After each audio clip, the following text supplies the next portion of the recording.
ओ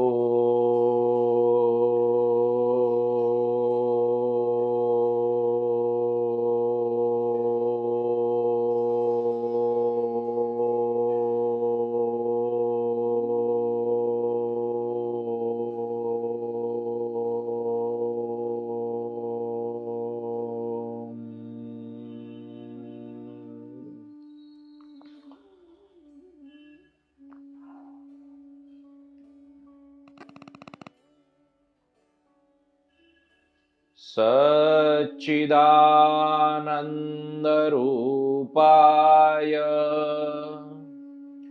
विश्वोत्पत्त्यादिहेतवे तापत्रय विनाशाय श्रीकृष्णाय वयं नुमः। सूर्यमंडल स्थित मेरे परम गुरु भगवान श्री सूर्य नारायण को याद करते हुए, स्मरण करते हुए, नमन करते हुए अज्ञानतिमिरान्धस्य ज्ञानाञ्जनशलाकया चक्षुरुन्मीलितं येन तस्मै श्रीगुरवे नमः। तस्मै श्रीगुरवे नमः। तस्मै श्रीगुरवे नमः। जन्माद्यस्य यतोऽन्वयादितरत शार्थेष्वभिज्ञस्वराट् तेने ब्रह्महृदाय आदिकवये मुह्यन्ति यत्सूरयः तेजो वारिमृदां यथा विनिमयो यत्र त्रिसर्गो मृषा दाम्ना स्वेन सदा निरस्तकुहकम् सत्यं परं धीमहि। सत्यं परं धीमहि। सत्यं परं धीमहि। धर्मः प्रोचितकैतवोऽत्र परमो निर्मत्सराणां सताम् वेद्यं वास्तवमत्र वस्तु शिवदम् तापत्रयोन्मूलनम् श्रीमद्भागवते महामुनिकृते किं वा परैरीश्वरः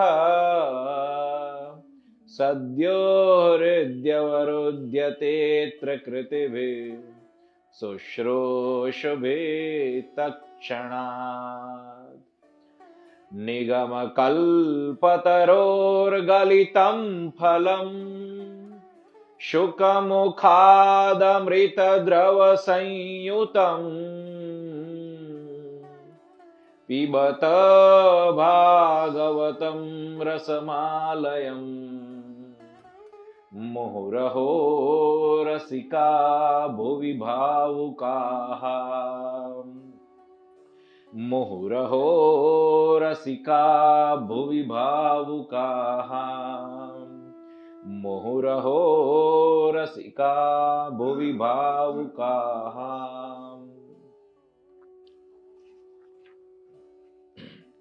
यं प्रवजन्तमनुपेतमपेतकृत्यं द्वैपायनो विरहकातर आजुहाव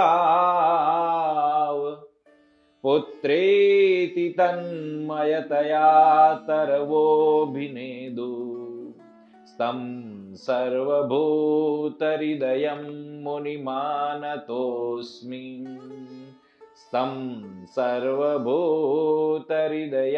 मुनिमानतोऽस्मि यः स्वानुभावमखिलश्रुतिसारमेकम् अध्यात्मदीपमैति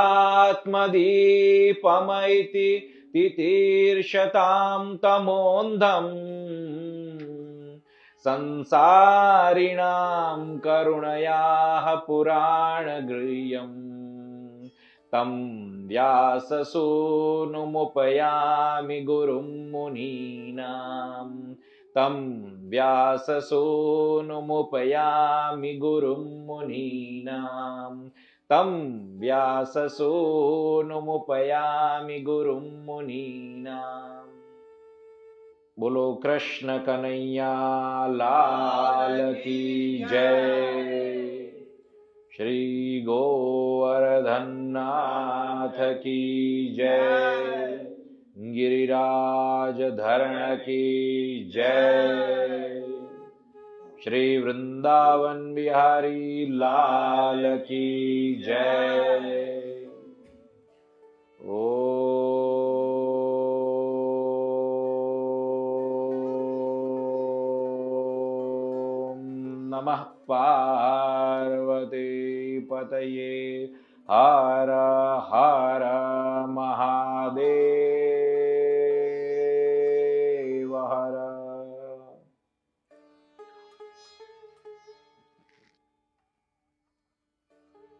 2 मिनट का समय है हमारे पास। करारविंदे न पदारविंदम मुखारविंदे विनिवेशयन्तं वटस्य पत्रस्य पुटे शयानम् बालं मुकुन्दं मनसा स्मरामि। हे कृष्ण गोविंद हरे मुरारी।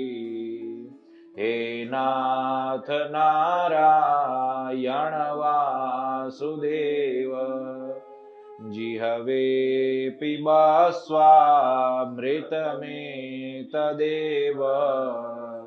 गोविंद दामोदर माधवेति। हे कृष्ण गोविंद हरे मुरारी। हे नाथ नारायण वासुदेव। जिह्वे पिबा स्वामृतमेतदेव। गोविंद दामोदर माधवेति। गोविंद गोविंद मुकुंद कृष्ण। गोविंद गोविंद रथांगपाणि। गोविंद गोविंद मनसा स्मरामि। गोविंद दामोदर माधवेति। बोलो कृष्ण कन्हैया लाल की जय।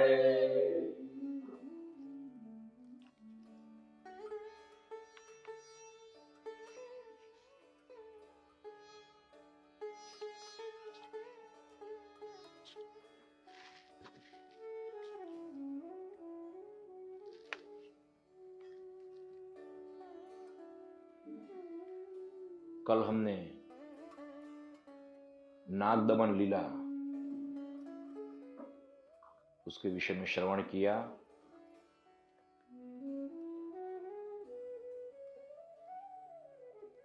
परीक्षित के पूछने पर सुखदेव जी ने कालियनाग रमणीक द्वीप से स्थान छोड़कर यमुना जल में क्यों आया था उसका कारण बताया।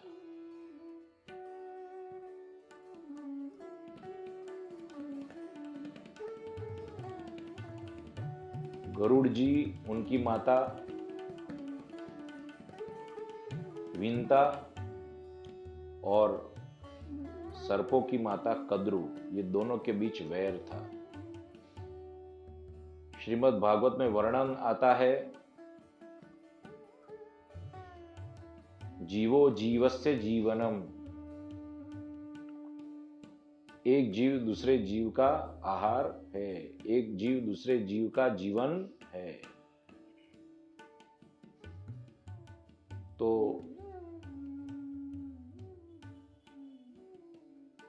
इस रूप में देखा जाए तो गरुड़ का जो भोजन है वो है सर्प, और वही उसका जीवन है, वही उसका आहार है।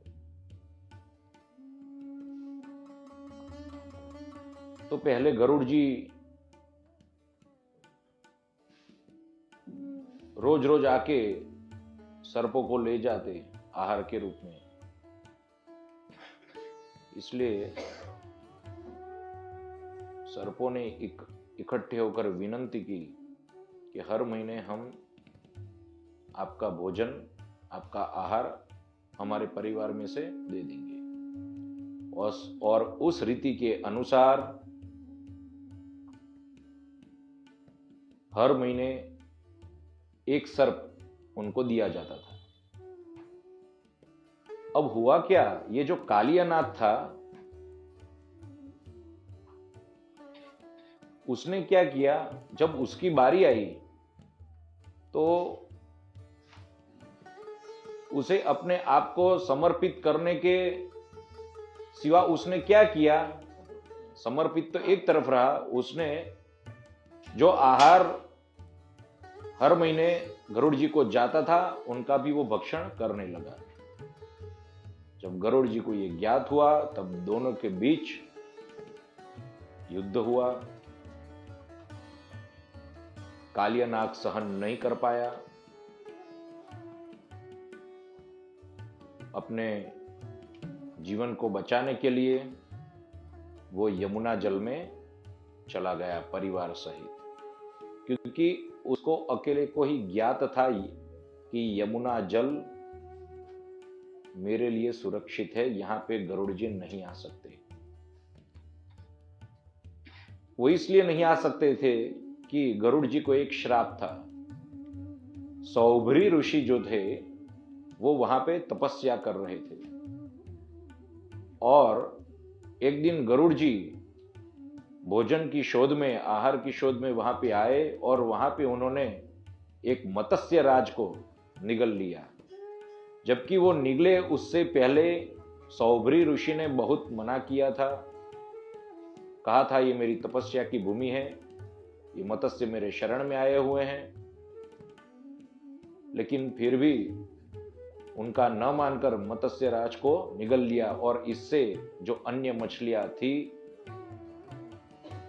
वो अपने राजा को खोकर बहुत दुखी होने लगी, और ये दुख ऋषि से सहन नहीं हुआ और उन्होंने श्राप दे दिया, यदि आप यहां पे दूसरी बार आओगे तो आपका नाश निश्चित है, आपका प्राण नहीं रहेगा, प्राणविहीन हो जाओगे। तो बस यही बात का लाभ उठाकर कालियानाग यमुना जल में आ गया, और जब भगवान ने आज्ञा की कि अब तुम्हारे मस्तिष्क पर मेरे चरणारविंद है, तो आप पुनः वहां पे रमणीक द्वीप में लौट जाओ। गरुड़ जी वो चरणारविंद को देखकर आपको किसी भी परेशानी, आपको किसी भी रूप से परेशान नहीं करेंगे, आप निर्भय हो जाओ। अब ये वृतांत से हमें क्या सीख लेना है, आध्यात्मिक दृष्टिकोण कौन सा हो सकता है? तो कहते हैं ये जो अहंकार है ना, हम ये मेरा, ये तेरा, ये जो करते हैं वो अहम भाव से ही होता है। तब ये जो अहम की ग्रंथि जब बहुत दृढ़ हो जाती है, तब यही कालिया नाग का स्वरूप धारण कर लेती है। और यही भगवान की जो आज्ञा है उनको स्वीकार नहीं करती। भगवान की आज्ञा क्या है? ये मैं और मेरापना छोड़। इसलिए जहां जहां पे वो मैं और मेरापना करता है, वहां वहां पे भगवान उसको किसी न किसी रूप से चोट पहुंचाते हैं। जैसे जैसे फन उछाला, वैसे वैसे वहां पे नृत्य किया। कभी असफलता प्राप्त होती है, कभी रोग प्राप्त होते हैं, कभी संबंधों में विच्छेद होता है। येन केन प्रकारेण भगवान हमको ये सिखा रहे हैं, शिक्षा प्राप्त कर रहे हैं, और हमको पहले सावधान भी करते हैं। गरुड़ रूप जो भगवान का जो वाहन था, उसके रूप में कालिया नाग को सावधान किया गया कि तू सावधान हो जा, लेकिन कालिया नाग सावधान नहीं हुआ। उसी प्रकार से हमें भी भगवान के दूत आकर कोई ना कोई रूप में भगवान हमें हमारे जीवन में दूत भेजता है शिक्षा प्रदान करने के लिए, लेकिन हम मानते नहीं है, उनके सामने युद्ध करने लग जाते हैं।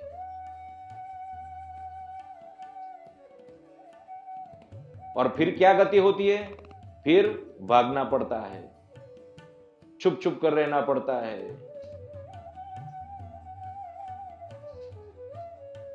कहने का अर्थ, फिर मनुष्य डर डर कर जीता है, भयभीत होकर जीता है। और यही कारण है। और फिर जब भगवान की शरण में जाता है, चोट खाकर खाकर खाकर, तो जैसे कालिया नाग को नारायण की स्मृति हुई, आदि पुरुष नारायण की स्मृति हुई, उसी प्रकार से जीव को भी भगवान की स्मृति होती है। भगवान की शरण में जाता है, ज्ञान रूप शरण में जाके अहम ब्रह्मास्मि ज्ञान प्राप्त करता है, अथवा तो भगवान का सेवक बन के पहले दास और फिर दासो हम, फिर वही ब्रह्म पद प्राप्त करता है। या तो फिर सेवक बन के ही एक भक्ति मार्ग में भक्ति के रूप में अपना जीवन व्यतीत करता है।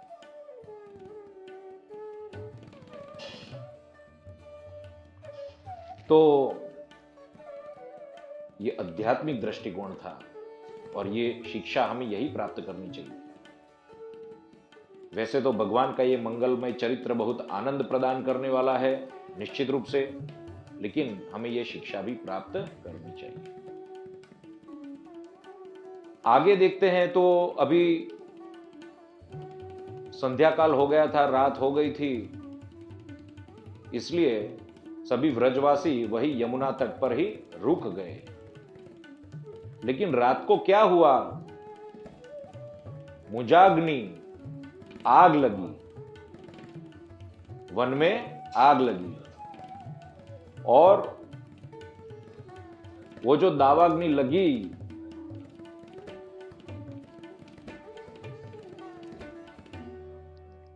माता जी, वो जो आग लगी उसके कारण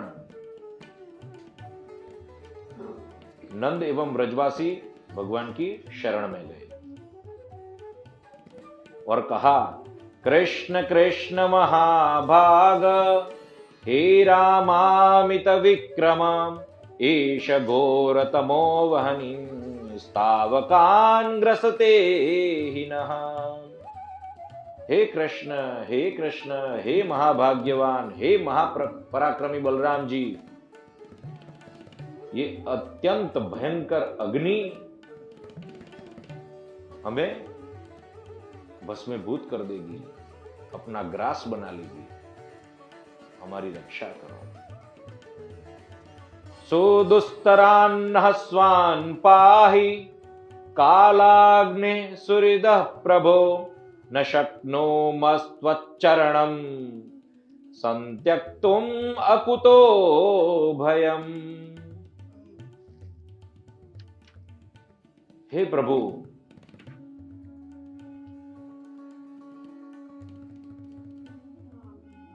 ये जो काल रूप अग्नि है ना, ये दुस्त्यज है, बहुत दुख से उसका निवारण होता है और कष्टप्रद है।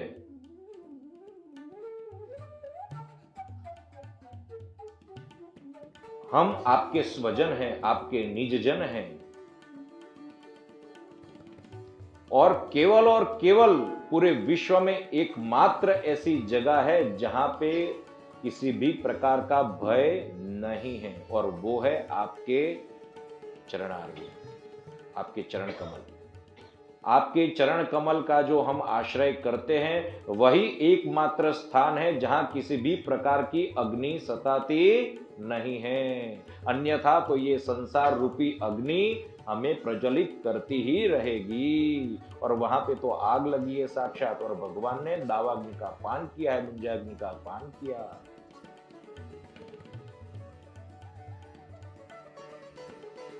और देखते ही देखते, ब्रजवासियों के देखते ही देखते आग का शमन हो गया। अब इसके पीछे भी रहस्य है, कई भावार्थ हैं। तो कहते हैं मुखाद अग्निरजायत, भगवान के मुख से ही अग्नि का उत्पन्न हुआ, और वही अग्नि भगवान वापस अपने मुख में समाविष्ट करके दिखाते हैं कि देखो अग्नि मेरे मुख से उत्पन्न हुई है।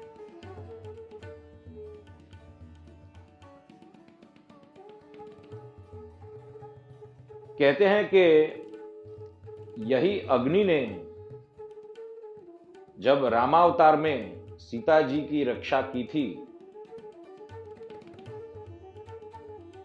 तो उसी का ही ऋण, उसी उरुण होने के लिए, अग्नि से उरुण होने के लिए भगवान ने उसका ये सत्कार किया, दावाग्नि का पान करके सत्कार किया। एक भाव ये भी है, भगवान ने उसको अपना कर्तव्य भी समझा, क्योंकि वहां पे व्रजवासी लोगों ने कहा हम आपके निजजन हैं, स्वजन हैं।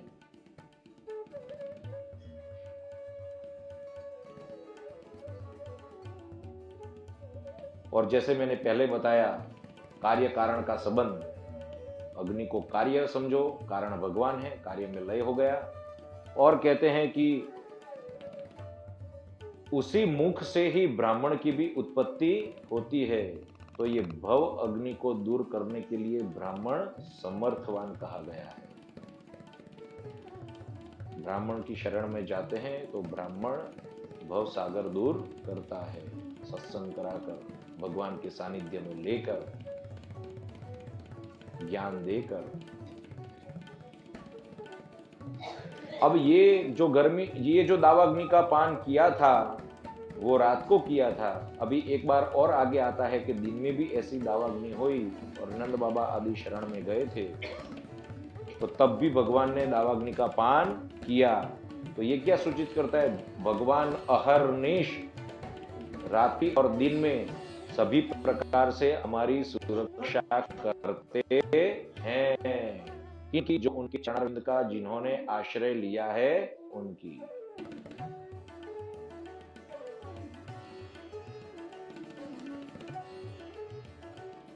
और दूसरी बात यह है कि यहां पे जब दावाग्नि का पान किया तब भगवान ने कह दिया कि आंखें बंद कर लो, आंखें मूंद लो। और फिर जैसे दावाग्नि का पान समाप्त हो गया, भगवान ने कर लिया, पूर्ण कर दिया, उसके बाद कहा आंखें खोलो। तो आंखें खोला तो अपने आप को कहां पाया? भांडीर वट, वृंदावन में जो भांडीर वट है वहां पे अपने आप को पाया। तो ये क्या सूचित करता है? पहले नेत्र खोलकर, नेत्रों के सामने ही दावाग्नि का पान, और फिर अभी नेत्र को मूंद लिया, सब लोगों को कहा आंखों बंद कर लो। तो ये क्या हुआ? तो कहते हैं नेत्र बंद किया, उसको नेत्र खोलकर जो था वो था परोक्ष ज्ञान, परोक्ष ज्ञान। और जब नेत्र बंद करके जो दावाग्नि का पान किया वो है अपरोक्ष ज्ञान। परोक्ष ज्ञान क्या है? मंदिरों में जाके जो मूर्ति है, जल है, सूर्य नारायण है, पृथ्वी है, ऐसे अन्य अन्य लोगों को हम जो वंदन करते हैं, पूजा पाठ करते हैं, साधन करते हैं भगवत प्राप्ति के लिए, अनुभूति के लिए, तो ये है परोक्ष ज्ञान। अपरोक्ष ज्ञान क्या है?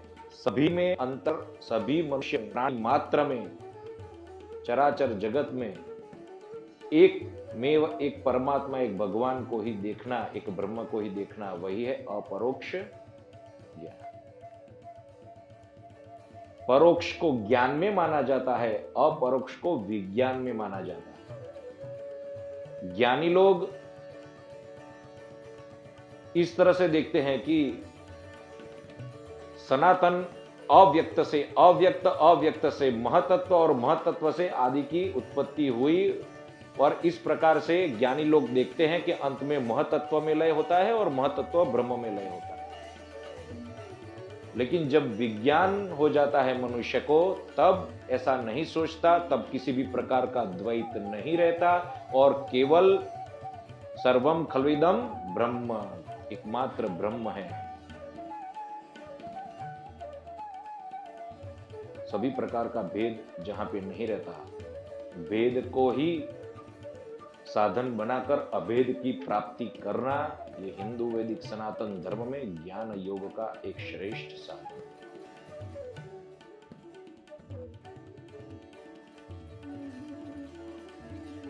अब आगे ऐसे ही प्रलंबासुर का उद्धार किया है, बलराम जी द्वारा उद्धार हुआ है प्रलंबासुर का। प्रलंबासुर क्या है? तो वो महत्वाकांक्षा है। जीव अतिशय महत्वाकांक्षी जब हो जाता है, तब वो विषयों के पीछे भागता रहता है, अपना मूल ध्यान छूट जाता है, मैं आत्मा हूं वो विस्मृत हो जाता है, और शरीर को आत्मा मान बैठने के कारण अविद्या, काम और कर्म की उस भयानक कर्म ग्रंथि में बंध जाने के कारण, अति महत्वाकांक्षी हो जाने के कारण, भगवान के चरणारविंद की विस्मृति हो जाने के कारण, भगवान से विमुख हो जाने के कारण, केवल और केवल कर्म एवं कर्मासक्ति से बंधे हुए फल के कारण उसकी ये दशा होती है कि वो एक असुर का रूप धारण कर लेता है, और यही आसुरीपना दूर करते हैं बलराम जी। वही अनंत कि देख सब कुछ अशेष यानी नाशवंत है, केवल मैं शेषी, केवल मैं शेषी हूं। आत्मा समझ लो शेषी है, शेषी होकर अशेष की दास्ता नहीं पालनी चाहिए। हम स्वयं आत्मा अविनाशी हैं, अविनाशी होकर विनाशी की दास्यता नहीं पालनी चाहिए।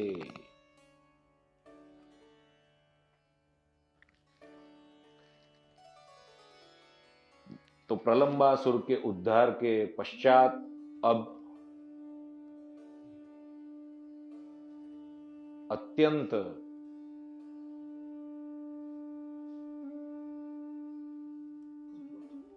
मन को आनंदित करने वाला और गोपियां जिनमें तन्मय रहती थी, ऐसा एक प्रसंग, एक लीला, इसका हम वर्णन यहां पे करेंगे, और वो है वेणुगीत।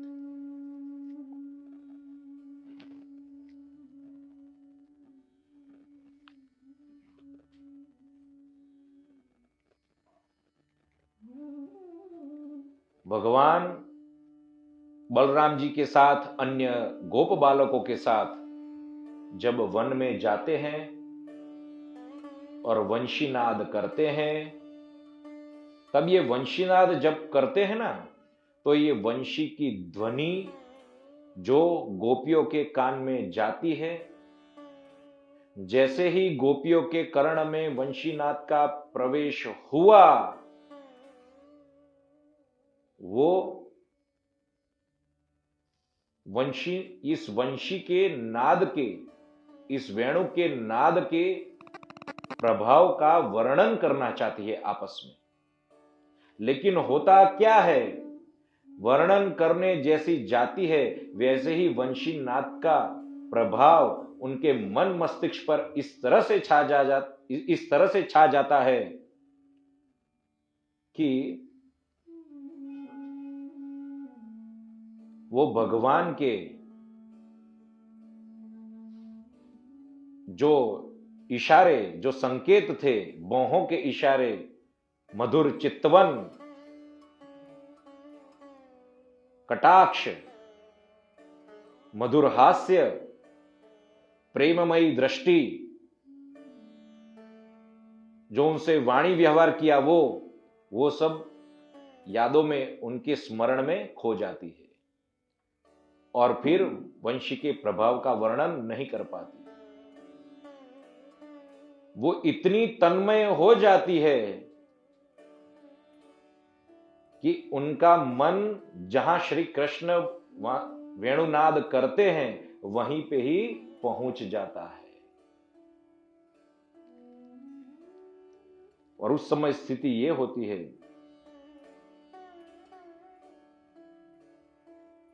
वो भगवान कृष्ण को उस मनोमय अवस्था में पाकर ही उनका आलिंगन करती है। सुखदेव जी कहते हैं, बरहा पीडम नटवर वपो कर्णयो कर्णिकारम बिभ्रदवासः कनक कपिशम वैजयन्तीं च मालाम्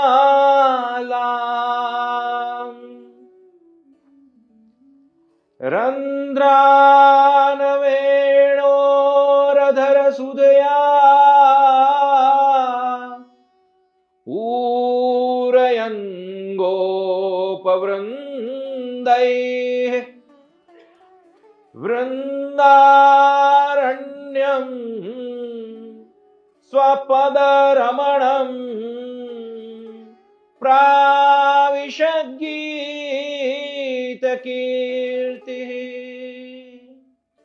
वृन्दारण्यम् स्वपदरमणम् प्राविशद्गीतकीर्तिः।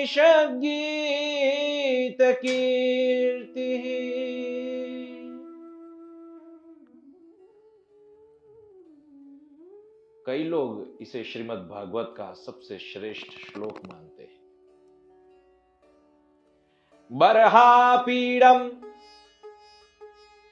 मयूर चंद्रिका और उससे बना हुआ मुकुट धारण करने वाले, नटवर वपु, नट के वेश में,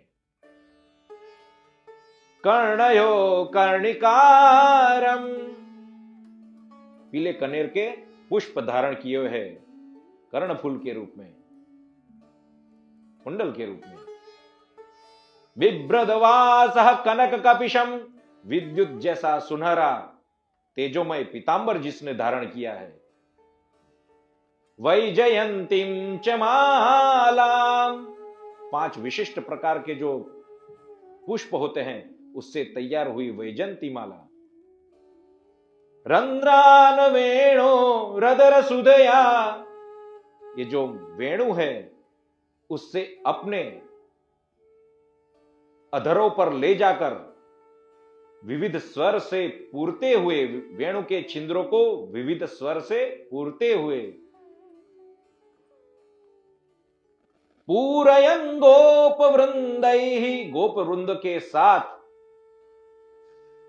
वृंदारण्यम स्वपद रमणम प्राविशद गीत कीर्ति, ये वृंदावन की भूमि को अपने चरण चिन्हों से अलंकृत करते हुए भगवान श्री कृष्णचंद्र एवं बलराम जी गोपगणों के साथ विहार कर रहे हैं। बोलो कृष्ण कन्हैया लाल की जय।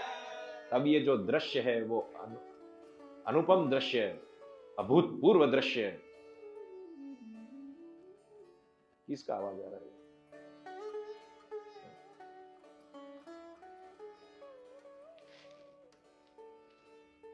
अब ये जो वेणुनाद हुआ ना, तो गोपियां परस्पर वेणु के विषय में, उसके प्रभाव के विषय में जो वर्णन करती है वो हम श्रवण करेंगे।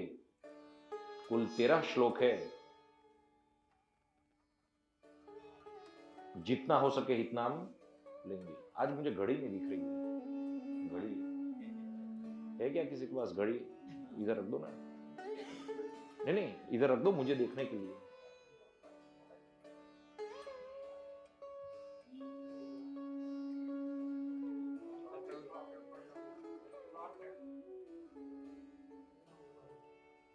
नहीं नहीं, 9:30 भले हुआ, लेकिन मेरे ध्यान की मुझे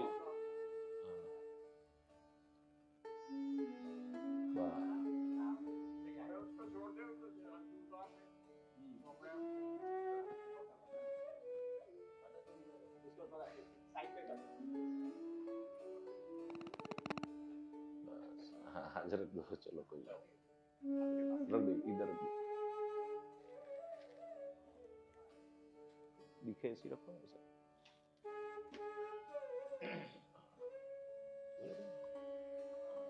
चलो, पहला श्लोक है, गोपियां कह रही हैं, अक्षन्वतां फलमिदं न परं विदाम, सख्यः पशूननु विवेशयतोर्वयस्यै, वक्त्रं व्रजेश सुतयो रनुवेणुजोष्टम्, यैर्वानिपीतमनुरक्तकटाक्षमोक्षम्।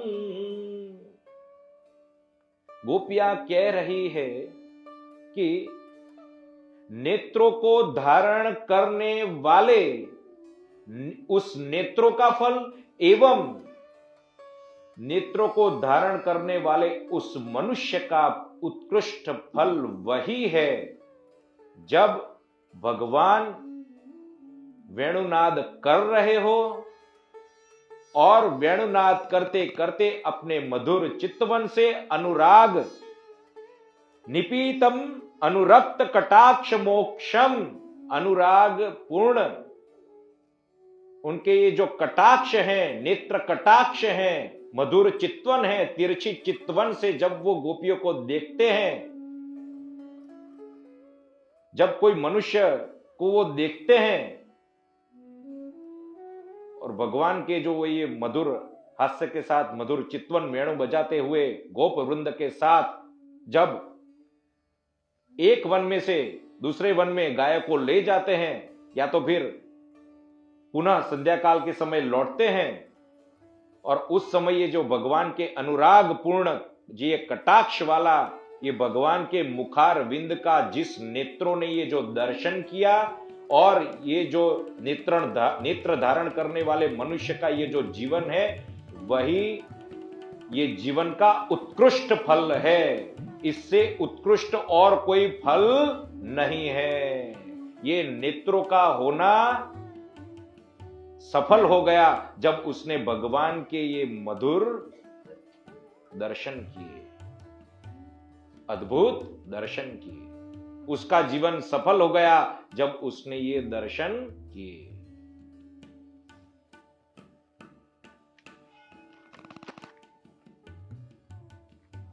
आगे कहते हैं कि चूत प्रवाल बर्हस्तबकोत्पलाब्ज मालानुपृक्त परिधान विचित्र वेशौ मध्ये विरेजतुरलं पशुपाल गोष्ठ्याम् रंगे यथा नटवरौ क्वच गायमानौ। कहते हैं यही हमारा कान्हा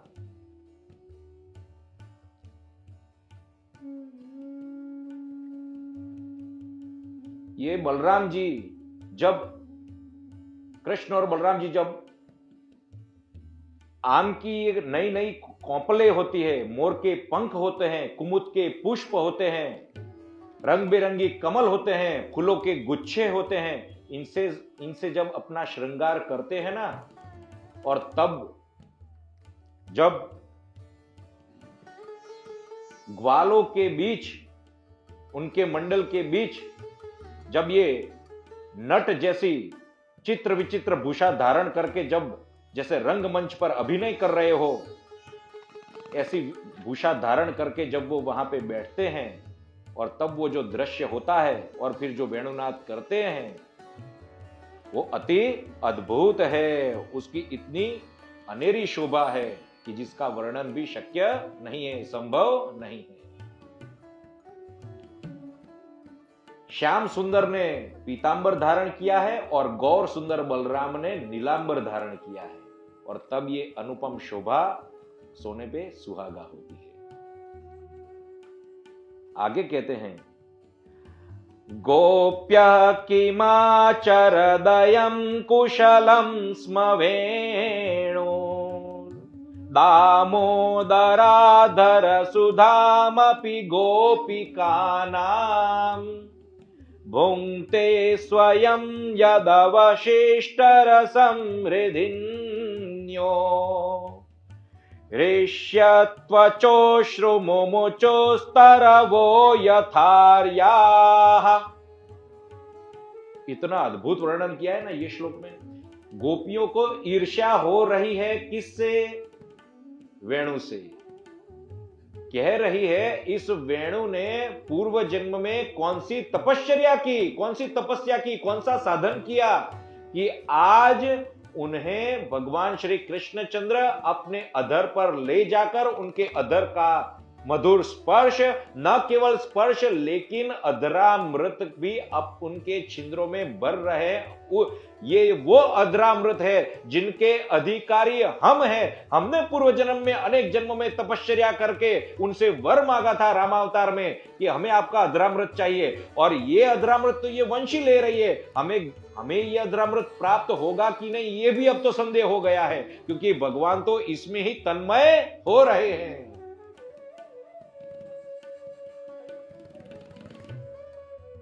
लेकिन ये वंशी वैसे ही भगवान के अधरों पर प्राप्त नहीं हुई। एक लकड़ी होती है, पहले एक वृक्ष होता है, उस वृक्ष को टूटना पड़ता है, बांस के वृक्ष को, उसे एक विशेष आकृति में पहले काटा जाता है, ढाला जाता है, छेद किया जाता है। हे नारायण, उस पर छेद किया जाता है, तपाया जाता है, छिला जाता है, और तब जाकर वो भगवान के अधरामृत को प्राप्त करने के योग्य बनती है। भगवत भजनानंद कहो या ब्रह्मानंद कहो, ये दोनों कुछ भी प्राप्त करने के लिए, उसका अनुभव होने के लिए अंतःकरण जब तपस्या से शुद्ध होता है, तब जाकर ऐसे अनुभव के योग्य होता है। कई बार कहते लोग, बहुत भगवान का नाम लेते, आनंद नहीं आ रहा है। कैसे आनंद आएगा? आप यहां थोड़ी देर भगवान का नाम लोगे, फिर वापस संसार में जाकर संसारी हो जाते हो। ऐसे भगवान का नाम थोड़ा जो असर, जो प्रभाव होना चाहिए वो नहीं होता। अश्रुधारा बहनी चाहिए, गदगद होना चाहिए, कंठ अवरुद्ध हो जाना चाहिए, बस मुझे और कुछ नहीं, उसी नाम में ही डूबा रहना है। ऐसी अनुभूति कब होती है? सब कुछ छोड़कर, जैसे यशोदा सब कुछ छोड़कर कान्हा को पकड़ने भागी, ऐसे सब कुछ छोड़कर, यानी मन की वृत्तियां केवल और केवल भगवान की चरणारविंद में हो, तब जाकर ये संभव। तो कहते हैं ये वेणु को, यानी ये जिसने अपने रस से सींचा, अब ये बांस होता है, बांस को कौन सींचता है? सरोवर का जल।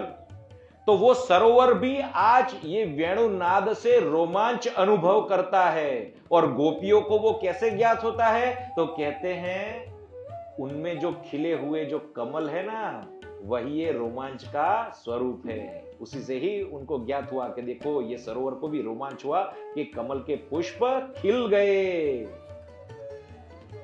और ये वृक्ष की आंखों में आज अश्रु है, आज अश्रु धारा बह रही है वृक्षों की आंखों में। क्यों? उनको ऐसा अनुभव हुआ कि कोई तो है हमारे वंश में जो भगवान का भक्त हुआ और आज भगवान का भक्त होकर अधरामृत की प्राप्ति कर रहा है। बांस वृक्ष है ना, तो वृक्ष का वंश हुआ ना, तो आज वृक्ष के आंखों में भी आंसू आ रहे हैं। ये दर्शन किनको हो रहा है? गोपियों को। आगे कह रहे हैं, वृंदावनम सखी भुवो वितनोति कीर्तिम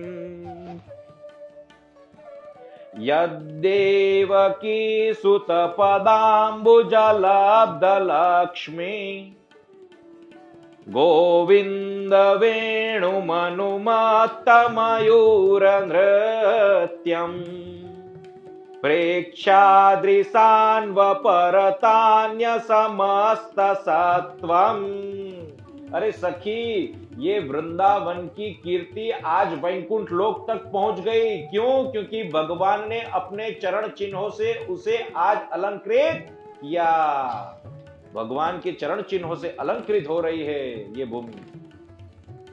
और कह रहे हैं, जब ये भगवान मुनि जन मोहित गोविंद वेणु मनु मत्त मयूर नृत्यम, जब ये भगवान मुनि जन के मन को भी मोहित कर लेने वाली ऐसी मुरली बजाते हैं, वेणुनाद करते हैं, तब ये मोर नृत्य करने लग जाते हैं, मयूर नृत्य करने लग जाते हैं। और इस मयूर के नृत्य को देखकर जो पर्वत पर रहे पशु पक्षी हैं वो अवाक रह जाते हैं, स्तब्ध रह जाते हैं, और वहीं के ही वह वहां पे खड़े हो जाते हैं, स्थगित हो जाते हैं, स्थित हो जाते हैं।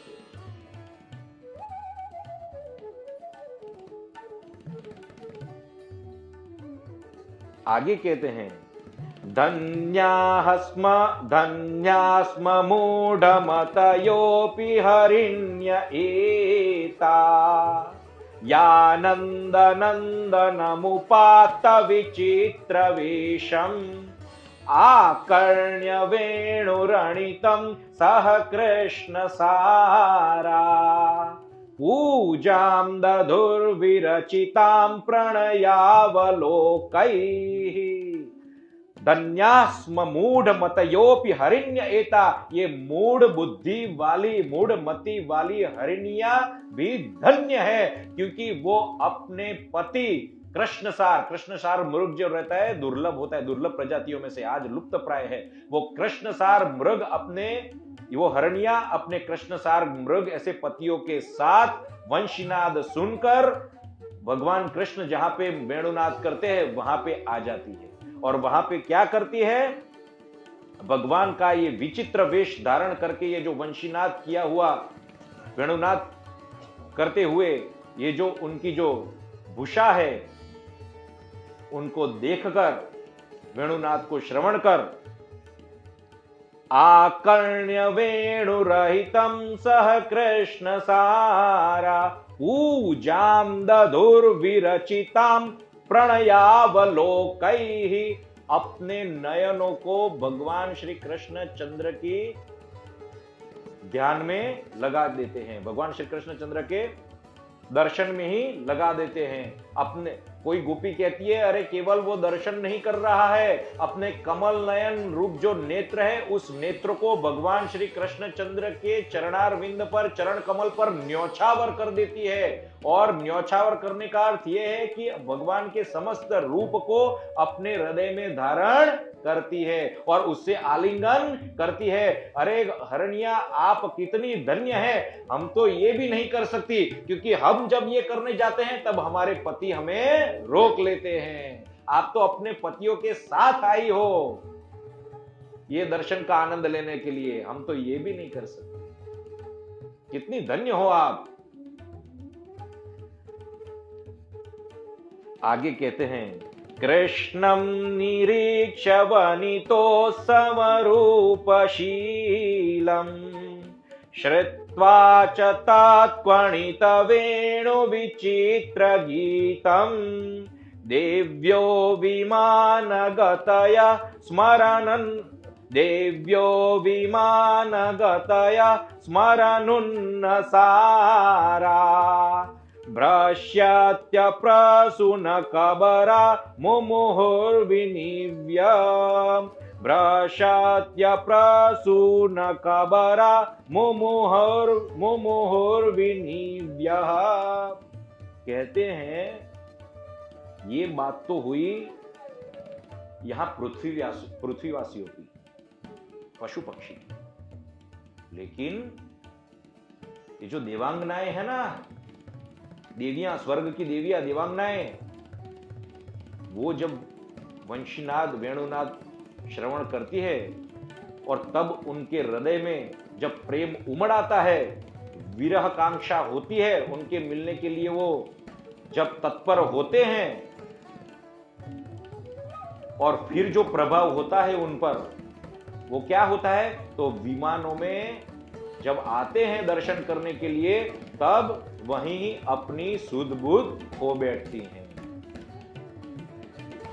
विमान गतयः स्मरनुन्नसारा। और वो कैसे ज्ञात होता है, वो कैसे ज्ञात होता है, भ्रशत्य प्रसून कबरा मुमुहुर विनिव्यः। वो कैसे ज्ञात होता है, तो उनकी चोटियों में जो गूंथे हुए फूल है वो बिखेर जाते हैं। अरे उनको यहां तक अनुसंधान नहीं रहता, ज्ञात नहीं रहता कि उनकी साड़ियां खिसक कर पृथ्वी पर आ गई है, उतर गई है, ये भी उन्हें ज्ञात नहीं होता। कामवश हो जाती है संपूर्ण रूप से। अपने वस्त्र का भी अनुसंधान नहीं रहता, देह का भी अनुसंधान नहीं रहता, केश कलाप छूट जाते हैं। आगे कहते हैं, गावश्च कृष्ण मुख निर्गत वेणुगीत पीयूषमुत्तभित कर्णपुटे पिबन्त्य शाबास्नुतस्य नपय कवलास्मतस्थो गोविन्दमात्मनि दृशाश्रुकला स्पृशन्त्य। कहते हैं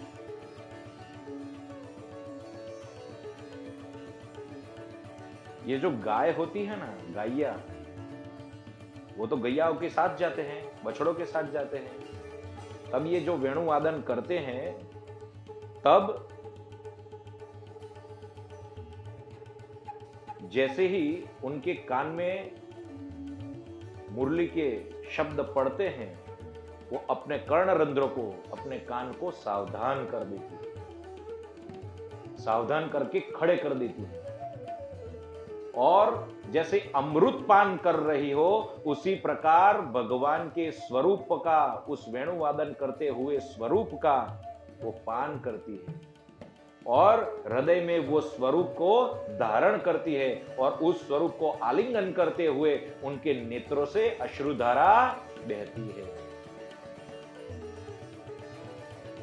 और बछड़ों की क्या स्थिति होती है, तो अब देखो, वात्सल्यवशात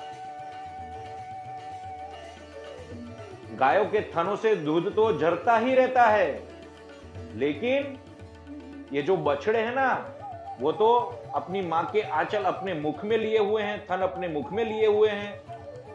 वो जो दूध निकलता है ना, वो दूध अपने मुंह में आ गया, लेकिन जैसे ही वंशीनाद श्रवण किया वैसे ही बछड़ों की भी स्थिति ऐसी ही हो जाती है। वो एक पुतले के समान स्तब्ध रह जाते हैं। वो दूध का घूंट ना तो वो उगल पाते हैं ना तो निगल पाते हैं, और वो भी हृदय में भगवान का संस्पर्श अनुभव करते हैं और नेत्रों से अश्रुधारा बहने लगते हैं। गायों की भी वही स्थिति, बछड़ों की भी वही स्थिति। आगे कहते हैं, प्रायो बताम्ब विहगा मुनयो वनेस्मिन् कृष्णेक्षितं तदुदितं कलवेणुगीतम् आरुह्य ये द्रुमभुजान् रुचिरप्रवालान् शृण्वन्त्यमीलितदृशो विगतान्यवाचः। अरे सखी कहती है, एक सखी दूसरी को कहती है, ये गाय और बछड़े तो हमारे घर के हैं, हमारे घर के हैं, परिचित है। ये पक्षियों की स्थिति देखो, ये पक्षी तो साक्षात विहगा मुनयो वनेस्मिन, वो तो साक्षात विचरण करते हुए ऋषि मुनि हैं। और जैसे ही वंशीनाद हुआ, वेणुनाद हुआ, वो वृंदावन की नई नई वृक्षों की कोपलों पर, नई नई डालियों पर बैठते हैं और वहां पे निर्निमेष नयन, निर्निमेषयन यानी टकटकी लगा कर अपने नेत्रों के पलकों को बिल्कुल भी वो पलक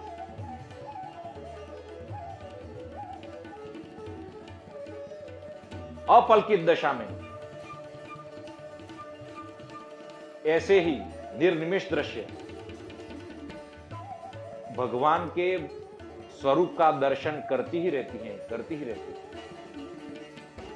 पक्षियां भगवान के स्वरूप का दर्शन करते ही रहते हैं, करते ही रहते हैं। और अपने कर्णों को किस दशा में लाते हैं? तो कर्णों में अन्य कोई विषय नहीं। जैसे ऋषि मुनि क्या करते हैं? ऋषि मुनि जब भगवान का ध्यान करते हैं तो किसी भी सांसारिक विषय को ना तो वो सुनते हैं, ना तो उनका विचार करते हैं। और यहां पर भी त्रिलोक की कोई भी बात को न सुनकर, किसी भी कलरव आदि को न सुनकर, केवल और केवल भगवान के वंशी के नाद को ही सुनते हैं। कौन? पक्षी लोग। तो गोपियां कहती ये तो हमसे भी अच्छे हैं, कितने भाग्यशाली है।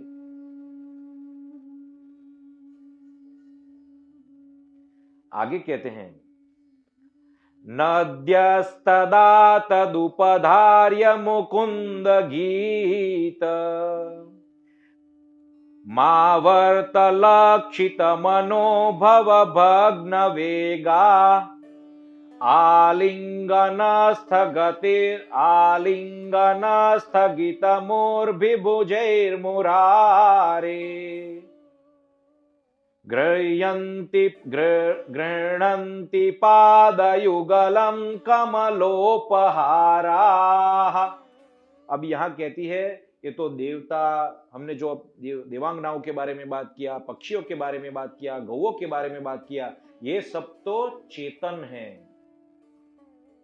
लेकिन ये जो जड़ है, ऐसी नदियों के विषय में बोल रहे हैं। अब ये जो नदी है ना, ये नदी में जो भंवर आता है ना, ये भंवर ही एक उत्कंठा का स्वरूप है। भगवान श्री कृष्ण से मिलने की विरह कांक्षा, उनसे मिलने का जो तत्परता है, वो तत्परता क्या है? भंवर है। और यही भंवर के कारण नदियों के वेग, नदियों के प्रवाह रुक जाते हैं और उनमें जो कमल है, वो कमलों की माला को लेकर, उन कमल पुष्पों को लेकर अपने तरंग रूपी हस्त से, जो जल की तरंग है, उस तरंग रूपी हस्त से भगवान श्री कृष्ण चंद्र के पादारविंद, भगवान श्री कृष्ण चंद्र के चरण कमलों को स्पर्श करती है, आलिंगन करती है, जाने अपना सब कुछ, हृदय सब कुछ न्योछावर करती है। नदी भी अपना सब कुछ भगवान के चरण कमल पर न्योछावर करती है।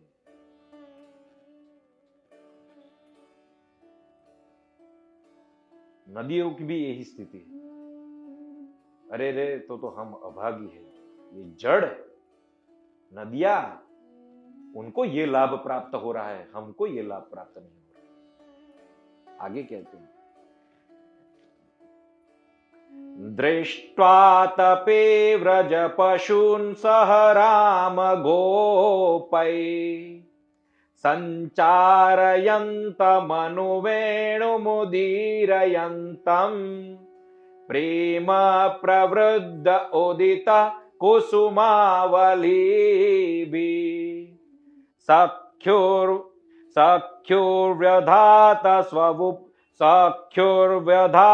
स्ववपुषाम्बुद आतपत्रम् सख्योर्व्यधात स्वपुषाम्बुद आतपत्रम्।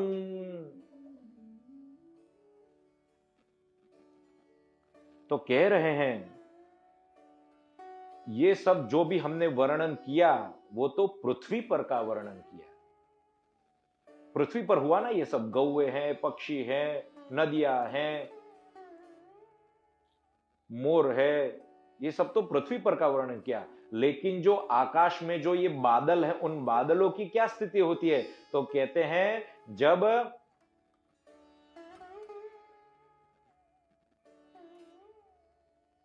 सूर्य नारायण के प्रकाश में मध्याह्न समय पर जब वेणुवादन करते करते गौए चराते चराते कृष्ण बलराम जी गोप बालकों के साथ वन में विचरण करते हैं, और जब ये वंशीनाथ का श्रवण वो आकाश के बादल जब करते हैं, तब वो बादल स्वयं उनके पर मंडराते रहते हैं और वही छत्र का स्वरूप धारण करते हैं।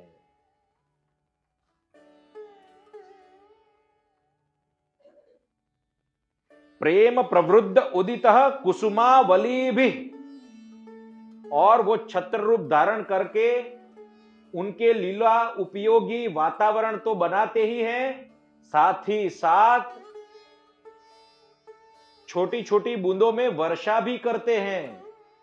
और ये वर्षा जो है वो जैसे कुसुम के पुष्पों की वर्षा कर रहे हो, ऐसे अनुभूत होती है। भगवान कृष्ण और बलराम को जैसे कुसुम की माला पहना रहे हो, कौन? बादल। और इस प्रकार अपने आप को भगवान पर न्योछावर कर रहे हैं।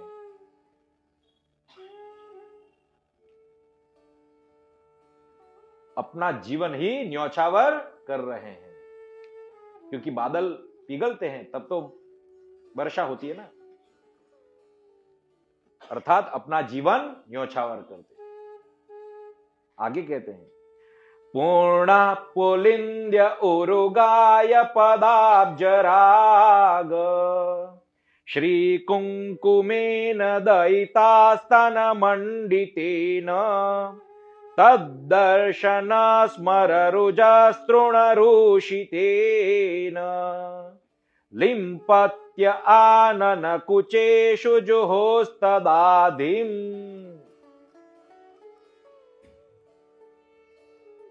कहते हैं ये सब हमने वर्णन किया, लेकिन एक बिलनिया जो रहती है ना, उन बिलनियों के सामने भी हम अपने आप को बहुत तुच्छ समझने लगते हैं। कारण ये बिलनिया क्या है जानते हो? जब वो वन में विचरण करती है ना, संस्कृत में उसको पुलिंद बाला भी कहते हैं। पुलिंद्य उरुगाय पदाब्ज राग। तो ये भिलनियों को जब वंशीनाद श्रवण होता है ना, तो वो भी दर्शन के लिए आ दौड़ती है। और उन्हें क्या प्राप्त होता है जानते हो? गोपियां कहती है हम भगवान श्री कृष्णचंद्र बलराम को प्रसन्न करने के लिए, उनकी लीला में उपयोगी हो, इसलिए हम अपने स्तन पर, वक्षस्थल पर और मुख पर जो कुमकुम, केसर युक्त कुमकुम, उसका जो लेपन करते हैं, और भगवान कृष्णचंद्र के चरण पर, बलराम जी के चरण पर वही कुमकुम, केसर युक्त कुमकुम होता है, क्योंकि गोपियां उनके साथ लीला करती हैं।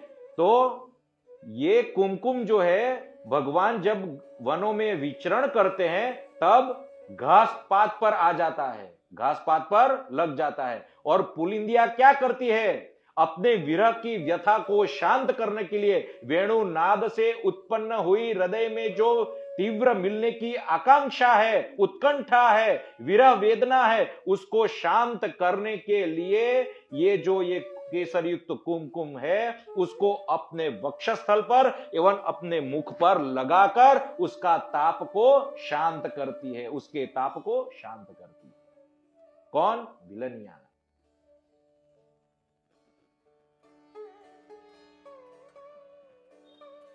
इतनी भाग्यशाली है कि हमारी वस्तुएं भगवान के चरणारविंद में जाकर वो चरणारविंद से घास पर लगी और उस घास से बिलनियों के मुख पर, स्तन पर जा पहुंची। आगे कहते हैं, हंताय मद्रिरबला हरिदास वर्यो यद राम कृष्ण चरण स्पर्श प्रमोदः मानं तनोति सह गो गणयोस्तयोर्यत् पानीय सूयवस कंदर कंदमूलैः। अरे ये गिरिराज जी की क्या बात करूं, ये जो गिरिराज पर्वत है ना, ये तो अत्यंत महाभाग्यशाली है। क्यों? क्योंकि भगवान श्री बलराम जी एवं कृष्णचंद्र के चरणारविंद, उनके चरण कमल साक्षात उन पर पड़ते हैं। जब उनको वो धारण करते हैं ना, तब वो रोमांचित अनुभव करते हैं और उनकी सुविधा के लिए, उनकी लीला में उपयोगी हो उस प्रकार वो गोवर्धन पर्वत, वो गिरिराज अब निर्मल नदियों का झरना बहाता है। गायों के लिए घास की व्यवस्था करता है, वहां पे तृणांकुर गायों के लिए घास होता है। उनको विहार करने के लिए गिरी कंदराए हैं, गिरी कंदराए भी हैं। और इसीलिए हरिदास वर्यो, हरिदासों में जो वर है यानी जो श्रेष्ठ है, इसलिए वो मंत्र हरिदास वर्य श्री गिरिराज गोवर्धनाय नमः।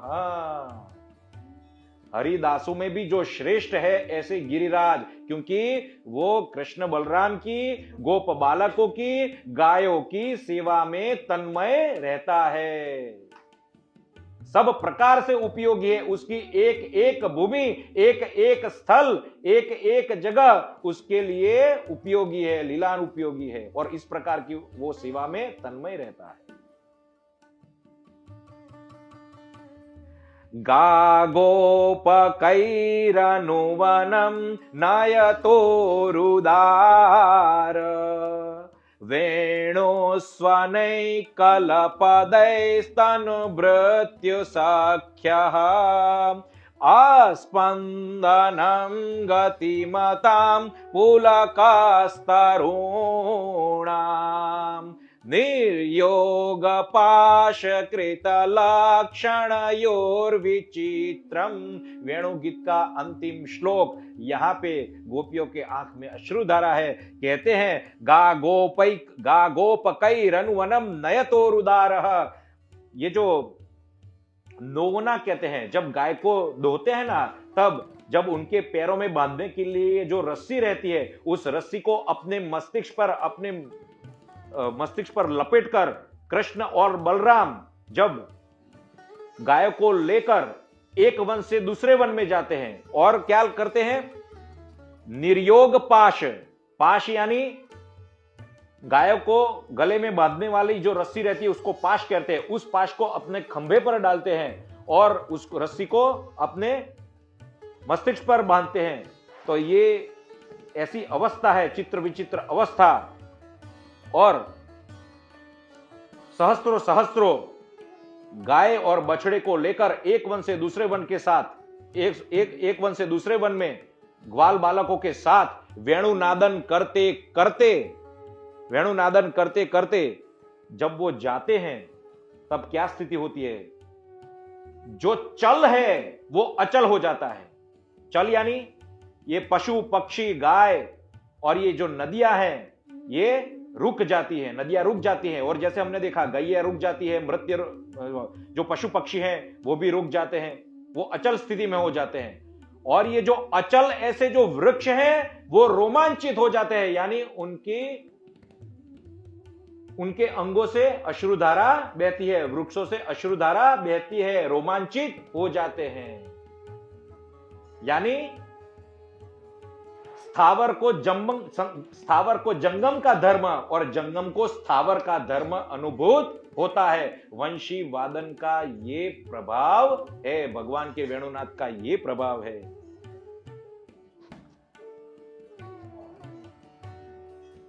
और गोपियां कहती है, बस इस जादू भरी वंशिका और मैं कितना प्रभाव और मैं कितना महत्व और मैं उसकी कितनी लीला बताऊं, मेरे पास अब शब्द नहीं है। और आगे परीक्षित को सुखदेव जी कह रहे हैं कि वृंदावन विहारी की ऐसी नित्य जो लीला है व्रज में, वो अद्भुत है, अनुपम है, अवर्णनीय है। ये वर्णन तो कुछ भी नहीं है। और ऐसा कहकर यहां वेणु गीत को हम पूर्ण करते हैं और आज सत्संग को विराम देते हुए कीर्तन के साथ श्रीमन नारायण नारायण नारायण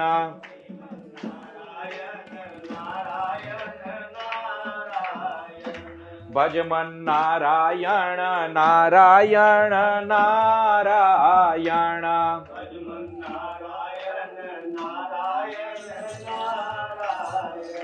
गोविंद जय जय गोपाल जय जय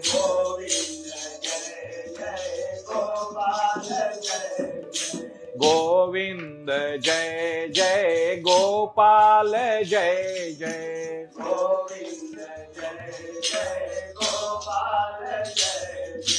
राधा रमण हरि गोविंद जय जय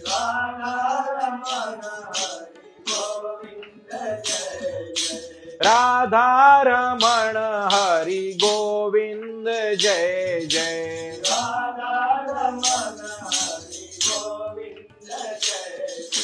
हे कृष्ण गोविंद हरे मुरारी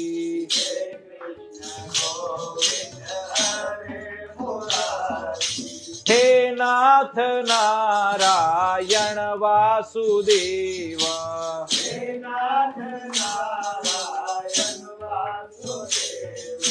जिहवे पिबा स्वामृतमेत देव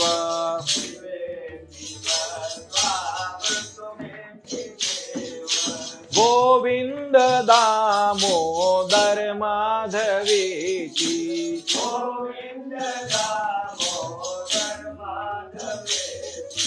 गोविंद दामोदर माधवेति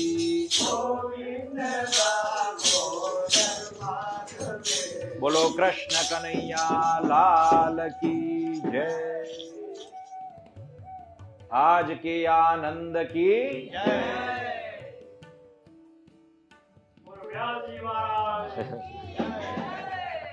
प्रभु की